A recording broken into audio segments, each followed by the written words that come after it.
जय हिंद, वंदे मातरम। दोस्तों, आज की यह वीडियो संपूर्ण यूट्यूब के इतिहास में एकमात्र ऐसी वीडियो साबित होगी जिसको देखने मात्र से ही अपने एग्जाम में आंसर को एक नैनो सेकंड में क्लिक कर पाएंगे या कर पाएंगी। याद रखिएगा, यह सबसे यूनिक वीडियो है जिसमें केवल लाइन देख लो और आंसर टिक हो जाएगा कि यह किसका, कोई अर्थ निकालने की जरूरत ही नहीं है। तो देखिए, मजा आने वाला है दोस्त। उठाइए एक पेन और कॉपी। अलंकार को आज जड़ से खत्म कर देते हैं मात्र 10 मिनट के अंदर। देखिए, अलंकार से दो क्वेश्चन जो नॉर्मल तौर पर पूछे जाते हैं उसकी परिभाषा से पूछे जाते हैं। पहला क्वेश्चन यही बन जाता है कि यह बता दीजिएगा कि काव्य की शोभा बढ़ाने वाले तत्व को क्या कहते हैं। ऑप्शंस दे देता है छंद। छंद में बहुत सारे ऑप्शंस, रस आ जाएगा, अलंकार आ जाएगा, समास आ जाएगा, संधि आ जाएगा, है ना। तो आइए डाल लीजिएगा अलंकार। अलंकार का अर्थ जान लीजिएगा कि अलंकार यानी अलम धनकार। अलंकार का मतलब होता है, यानी दो शब्दों से यह मिलकर बना है, एक अलम है और एक कार है। यहां अलम का अर्थ होता है आभूषण या गहना। जिस तरीके से मेरे लाल एक स्त्री एक बहन अपने शरीर पर आभूषण को पहनती है और बहुत सुंदर लगती है, उसी तरीके से काव्य जो है, काव्य का आभूषण क्या है? काव्य का आभूषण है अलंकार है। तो स्त्री के लिए उसका आभूषण गहना होता है, इसी तरीके से काव्य का आभूषण होता है क्या? अलंकार होता है। तो अलम का अर्थ होता है आभूषण या गहना। तो मतलब निकल कर आया कि काव्य की शोभा बढ़ाने वाले तत्व को अलंकार कहते हैं। अगर हम परिभाषा को बहुत आसानी से समझें तो अलंकार शब्द यानी अलम और एवं कार से बना हुआ है, जिसका अर्थ आभूषण या विभूषित करने वाला। सिंपल सा है, ये एक परिभाषा आप लिख लीजिएगा जो एग्जाम में बहुत अच्छे से पूछी जाती है। अच्छा, अलंकार आपने देखा होगा बहुत से, आपने अनुप्रास, यमक, श्लेष, है ना, उपमा, रूपक, उत्प्रेक्षा, मानवीकरण, अतिशयोक्ति, बहुत तरह तरह के अलंकार। लेकिन आज तो इतना आसान होने वाला है जैसे आपने हिंदी में कहोगे अरे सर ये तो सबसे यूनिक था, मतलब इससे पहले आपने पढ़ा ही नहीं होगा। तो मैं आपको बताता हूं, मेरी ये वीडियो अलंकार की एक और दोस्तों 7 से 8 मिलियन वाली वीडियो है, आपने देखी होगी।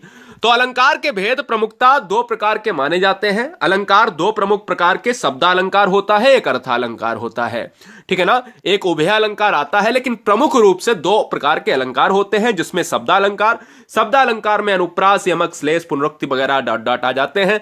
और अर्थालंकार देखो, जो शब्द के द्वारा इंडिकेट होते हैं वो शब्द, जो अर्थ के द्वारा होते हैं वो अर्थ। उपमा, रूपक, उत्प्रेक्षा, मानवीकरण, इनको लिखने की जरूरत नहीं, अभी लिखो मत, केवल अब डालिए हेडिंग कि अगर हम अर्थालंकार में उपमा अलंकार पढ़ रहे हैं। भाई क्वेश्चन अगर आ गया कि मुख चंद्रमा सा सुंदर है तो बताओ कौन सा अलंकार। अब बच्चा परेशान, समझो इतना आसान मैं बना दूंगा कि आप एग्जाम में 1 नैनो सेकंड, तो बहुत बड़ी बात है, नैनो से भी छोटा अगर है तो भैया उसमें भी आंसर क्लिक होगा। देखिए, उपमा अलंकार को पढ़ने के लिए बस एक लॉजिक, एक सिंबल याद रखो। जब पंक्ति में योजक चिन्ह आ जाए और उसके बाद सा, सी, से, सम, याद रखिएगा, सा, सी, से, सरिस या सम भी लिख लीजिएगा, सासी से सम, सरिस वगैरह इस तरीके के शब्द देखने को मिल जाए तो उसमें उपमा अलंकार ठोक दीजिए। मतलब योजक चिन्ह, अब दिमाग में यह डाल लो कि हर योजक चिन्ह वाला उपमा नहीं होगा। योजक चिन्ह की कंडीशन यह है कि योजक चिन्ह के बाद यह जरूर आना चाहिए। जैसे मुख चंद्रमा, योजक चिन्ह के बाद देखिए सा आया, योजक चिन्ह के बाद सा आया, सा आ जाए, सी आ जाए, सम आ जाए, से आ जाए, सरिस। तो मतलब यह है कि उपमा अलंकार तभी आएगा जब तुलना होगी, दो वस्तुओं में कंपैरिजन होगी। कहता है मुख चंद्रमा सा सुंदर है, मुख की तुलना चंद्रमा से कर दी। कर कमल सा कोमल है, हाथ की तुलना दोस्तों कर दी है ना कमल से, है ना। याद रखिए, अगर नहीं समझे तो आइए ध्यान दीजिएगा। मखमल के, देखिए कर कमल सा बता चुके, मखमल के झूले पड़े हाथी सटीला। देखो योजक के बाद सा आ गया है, तो मतलब योजक के बाद अगर सा, योजक क्या है? योजक ये है डैश, जिसको डैश कहते हैं। डैश के बाद अगर सा आ जाए, सी आ जाए, सम आ जाए, तो दुनिया का सारा टेंशन डिप्रेशन छोड़ के उपमा ठोक दीजिए, कभी गलत नहीं होगा। बात खत्म हो गई, बात खत्म हो गई। आइए, अब रूपक में भी योजक आता है। देखो रूपक और उपमा को कितना आसान से हम अलग कर देते हैं, देखो कितना मजा आ जाता है दोस्तों। आप कहोगे कि सर कभी हमने रूपक नहीं पढ़ पाया था, आज तो आपने ऐसे समझा दिया चुटकी में। देखो, जब पंक्ति में योजक चिन्ह आए, अब आप कहोगे कि सर आपने तो यह भी बताया था कि उपमा में भी योजक चिन्ह आए। अरे भाई, योजक चिन्ह के बाद हमने कहा था सासी से सम, सरिस आ जाए तो उपमा ठोक देना, और मैंने कहा कि अगर योजक चिन्ह के बाद सासी से सम ना आए तो रूपक ठोक देना। बात खत्म। मतलब आ जाए सासी से सम तो उपमा, और ना आए सासी से तो भैया के अलंकार होगा, रूपक होगा। मैया मैं तो चंद्र खिलौना ली हूं, मतलब योजक चिन्ह के बाद सासी से ना आकर शब्द, शब्द शब्द के बीच में शब्द चंद्र है, खिलौना चंद्र है, बीच में योजक है, शब्द शब्द के बीच में योजक आ जाए तो रूपक हो जाएगा। कैसे, आइए और जान ले। दो उदाहरण और देता हूं। चरण कमल बंदो हरिराय, कितनी बार एग्जाम में आया चरण। आज ही वीडियो को अगर पसंद आ रहा हो तो चैनल को सिलेक्शन के लिए, पास होने के लिए सब्सक्राइब कर लें, बहुत ईमानदारी से। हर बहन हर भाई बहुत ईमानदारी से सब्सक्राइब कर लें। चरण कमल बंदो हरिराय, देखो सासी से सम नहीं आया है, शब्द शब्द के बीच में योजक आ जाए तो रूपक, और शब्द सासी सम लेकर आ जाए यानी योजक के साथ सासी सम से लेकर आ जाए तो हो गया उपमा। राम कृपा भव निशा सिरानी, राम कृपा भव निशा सिरानी, तो योजक के बाद क्या आया है? नहीं, योजक के बाद शब्द आ रहा है, तुरंत रूपक हो जाएगा। उत्प्रेक्षा जान लो। यदि पंक्ति में ज्यों, ध्यान दीजिएगा, उत्प्रेक्षा, हां बहुत बढ़िया। उत्प्रेक्षा अलंकार तो 1 सेकंड का, 1 नैनो सेकंड से भी कम।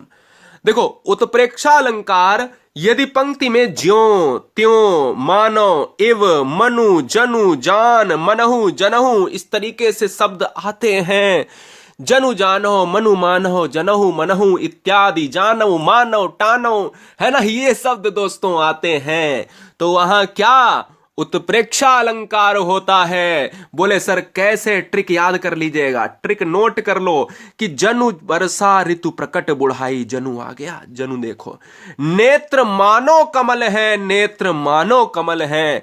अगर नेत्र मानो कमल है पूछ लिया जाए कौन सा अलंकार, तो ठोक दोगे ना दोस्त, अलंकार होगा उत्प्रेक्षा होगा। ठीक है, नहीं आ रहा है समझ में तो आइए एक और करते हैं।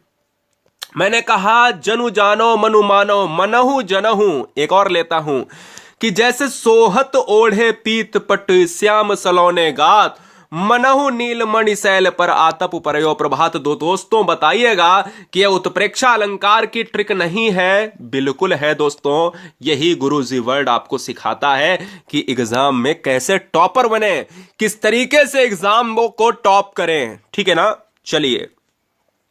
अतिशयोक्ति अलंकार इतना आसान, बहुत आसान। हेडिंग डाल लीजिएगा अतिशयोक्ति। देखो अतिशयोक्ति कहते नहीं तुमने तो अतिशयोक्ति कर दी, मैं आपको बताता हूं कैसे। अतिशयोक्ति का मतलब होता है जहां किसी गुण या स्थिति का बढ़ा चढ़ाकर वर्णन किया जाए। अतिशयोक्ति का मतलब होता है कि जब भी कोई बात को बढ़ा चढ़ाकर कह दिया जाए, बस इतनी ही परिभाषा आपको याद रखनी है कि जब भी किसी भी स्थिति को बढ़ा चढ़ाकर, मतलब तिल का ताड़ बना देना। आपने देखा होगा आपके भी मोहल्ले में, आपके भी शहर कस्बे में, आपके आसपास पड़ोसी भी ऐसे बहुत से लोग होते हैं जिनमें एक आधा लोग छोटी बात को बड़ी बात बनाकर बताता है ना। बड़ी बात बनाकर कह बोला कि मैंने तो एक बार स्कूटी को हवा में उड़ा दिया, है ना, मैंने एक बार मोटरसाइकिल को हवा में उड़ा दिया, है ना। कोई बीमार है तो उसको बोल दिया अरे वो तो मर गया। तो इस तरीके से कोई छोटी चीज को तिल का ताड़ बना देना। अब देखो बढ़ा चढ़ाकर वर्णन किया गया है, जैसे आगे नदियां पड़ी अपार, घोड़ा कैसे उतरे पार। मतलब नदियां आगे हैं और कैसे जो है नदियां बहुत चढ़ी हुई हैं, घोड़ा कैसे उतरे पार। राणा ने सोचा इस पार, तब तक चेतक था उस पार। चेतक घोड़े का नाम है, चेतक था उस पार। मतलब जैसे जैसे राणा महाराणा सोचते हैं वैसे वैसे नदी को पार करके घोड़ा चला जाता है। कितना बढ़ा चढ़ाकर वर्णन किया गया है। मतलब सोच भी नहीं पाया राणा ने और चेतक हो गया उस पार नदी के पार। ऐसा नहीं हो सकता। मतलब जहां पर चीजों को बढ़ा चढ़ाकर वर्णन किया जाए तो वहां पर दोस्तों अतिशयोक्ति अलंकार होता है। जैसे जैसे हनुमान की पूंछ में लगन न पाई आग, सगरी लंका जल गई, भाग गए निशाचर भाग, है ना। तो हम कहते हैं ना जहां पर चीजें बढ़ा चढ़ाकर दोस्तों प्रस्तुत की जाए वहां पर होता है अतिशयोक्ति, होता है बढ़ा चढ़ाकर वर्णन किया जाता है। यह दिमाग आपको लगाना पड़ेगा। आइए मानवीकरण अलंकार की बात कर लेते हैं, बहुत आसान है। मानवीकरण नाम से पहचानो, मानवीकरण जिसमें मनुष्य का समावेश हो, मनुष्य का समावेश हो। जब प्राकृतिक वस्तुओं में पेड़ पौधे बादल आदि में मानवीय भावनाओं का होने का वर्णन होता है, यानी ऐसी प्राकृतिक वस्तुएं चाहे पर्वत हो चाहे पेड़ हो, उसमें अगर मनुष्य की तरह, जैसे पेड़ कोई है बोला पेड़ मुस्कुरा रहा है तो क्या वो मनुष्य है? लेकिन कह दिया तो मानवीकरण अलंकार हो गया। बोले चंद्रमा साथ साथ चल रहा है, चंद्रमा आज उदास है, सूर्य आज बहुत उदास है ना। तो ये क्या है? ये दोस्तों मनुष्य की तरह अगर कोई भी प्रकृति की वस्तु कार्य करती है तो मानवीकरण होता है। जैसे फूल हंसे कलियां मुस्काई, फूल हंस रहे हैं कलियां मुस्कुरा रही हैं, क्या ऐसा संभव है? नहीं। तो ऐसा जब संभव नहीं है तो मनुष्य मानवीकरण अलंकार होगा, क्योंकि कोई प्राकृतिक वस्तु अगर मनुष्य की तरह कार्य कर रही है तो वहां पर मानवीकरण होगा। सागर के उर पर नाच नाच कर करती लहरें मधुर गान, सागर है उस पर नाच नाच कर, क्या लहरें मधुर गान, मतलब लहरें नाच भी रही हैं और मधुर गान मतलब वो गाने भी गा रही हैं। ऐसा होता है क्या? नहीं। लेकिन फिर भी कवि कहता है ना, सागर के तट पर, सागर के किनारे नाचती भी हैं लहरें और मधुर गाना भी प्रेषित करती हैं, तो मतलब मानवीकरण अलंकार होगा। शब्दालंकार, अभी तक अर्थालंकार हमने पढ़ा। अब शब्दालंकार तो 3 अलंकार आपको हमेशा याद रखने चाहिए, एक अनुप्रास, एक यमक और एक श्लेष। आइए जान लेते हैं, बहुत आसान है। शब्दालंकार में सबसे पहला पॉइंट आपको याद रखना है कि 3 प्रकार के शब्दालंकार प्रमुख रूप से होते हैं, होते तो ज्यादा हैं लेकिन प्रमुख रूप से होते हैं, ये इंपॉर्टेंट है। सबसे पहला आपको याद रखना है अनुप्रास अलंकार। अनुप्रास अलंकार की एक नॉर्मल सी ट्रिक है कि अनुप्रास, जब कोई वर्ण, ध्यान दो दोस्तों, वर्ण क्या होता है? वर्ण वो होता है जिसके क्या है, जिसको आप ब्रेक नहीं कर सकते, जिसके आप टुकड़े नहीं कर सकते, जिसको आप तोड़ नहीं सकते। क्या है? जिसको आप तोड़ नहीं सकते दोस्त, वही अनुप्रास है। यानी वर्ण, वही क्या है? वर्ण है। तो वर्ण अगर बार बार आए तो अनुप्रास अलंकार होता है। जैसे चारु चंद्र की चंचल किरणें, तो वर्ण क्या है? चा आ रहा है। मधुर मधुर मुस्कान मनोहर मनुज वेश का उजियाला, मधुर मधुर मुस्कान मनोहर मनुज वेश का उजियाला, मां की आवृत्ति हुई है इस लाइन में, तो आवृत्ति अगर वर्ण की हो रही है तो अनुप्रास होगा। बोलो कॉन्सेप्ट क्लियर है? मैं कहता हूं बिल्कुल क्लियर है। आइए यमक अलंकार को देख ले, बस इसका थोड़ा सा बड़ा वर्जन। मैंने कहा था कि जब वर्ण बार बार आए तो अनुप्रास, अभी दिखाया आपको चा और इधर दिखाया आपको, जैसे रघुपति राघव राजा राम पतित पावन सीताराम, वर्ड आवृत्ति हो रहा।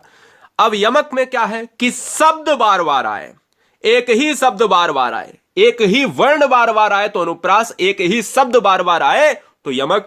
कनक कनक ते 100 गुनी, कनक आया है, अर्थ अलग अलग है, सोना यहां पर, यहां दतूरा है। ऐसे ही यहां पर देखिए, काली घटा का घमंड घटा, काली घटा का घमंड घटा, 2 वर्ड आए हैं, 2 शब्द आए हैं। तो घटा शब्द अलग है, घटा शब्द एक ही है या अलग है? तो मैं कहता हूं एक ही शब्द है, इसके अर्थ अलग अलग है। तो शब्द एक ही है, अर्थ अलग अलग है, तो भैया शब्द के लिए यमक याद रखो, अर्थ के लिए यमक याद रखो, और वर्ण के लिए दोस्तों, वर्ण के लिए आपको अनुप्रास याद रखो। जैसे एक और यमक लेते हैं, माला फेरत जुग गया फिरा न मन का फेर, कर का मन का डारी दे, मन का दोस्तों, मन का, ये क्या है? ये है आपके शब्द हैं। तो शब्द पहचान गए होंगे, शब्द यानी वर्णों से बनता है, वर्ण का बड़ा रूप शब्द है। वर्ण वो है जो तोड़ा नहीं जा सकता, वर्ण आवृत्ति होगा तो अनुप्रास, शब्द आवृत्ति होगा तो यमक होगा। और अब इस वीडियो का अंतिम अलंकार है। वीडियो को लाइक नहीं किया है, यह सबसे बड़ी नाकामी हमारी है, कि मुझे लगता है कि अभी भी कमी है कुछ। आप सभी का एग्जाम बहुत अच्छा होगा, सभी बच्चे वीडियो को लाइक कर लें और चैनल को ईमानदारी के साथ सिलेक्शन के लिए, पास होने के लिए आज ही सब्सक्राइब करें ताल ठोक कर। सारा मटेरियल प्लेलिस्ट में मैं फ्री और निःशुल्क पढ़ा रहा हूं, सभी बच्चे नोट्स को तैयार कर लें। श्लेष अलंकार क्या है? श्लेष अलंकार का मतलब होता है कि शब्द तो एक होगा, अभी तो शब्द क्या है, शब्द बार बार आ रहा था, शब्द के अर्थ भी अलग अलग थे। शब्द तो एक होगा लेकिन हो सकता है एक ही शब्द के कई अर्थ हों। जैसे रहीमन पानी राखिए बिन पानी सब सून, पानी गए ना उबरे मोती मानुष शून, मोती मानुष शून। तो यहां पर क्या है, शब्द की बात अगर मैं कर लेता हूं, जैसे पानी का पहला अर्थ मनुष्य के संदर्भ में है, जिसका मतलब विनम्रता है। रहीम जी कह रहे हैं कि मनुष्य हमेशा विनम्रता, यानी जो पानी है विनम्र होना चाहिए। और पानी का दूसरा अर्थ होता है आभा या तेज या चमक से है, ठीक है ना। तो याद रखिएगा, जिसके बिना मोती का कोई मूल्य नहीं है। तो यहां पर एक ही शब्द पानी, उसके अलग अलग अर्थ को दर्शाया गया है। शब्द एक ही है लेकिन उसके अर्थ जो है एक शब्द के अर्थ को कई तरीके से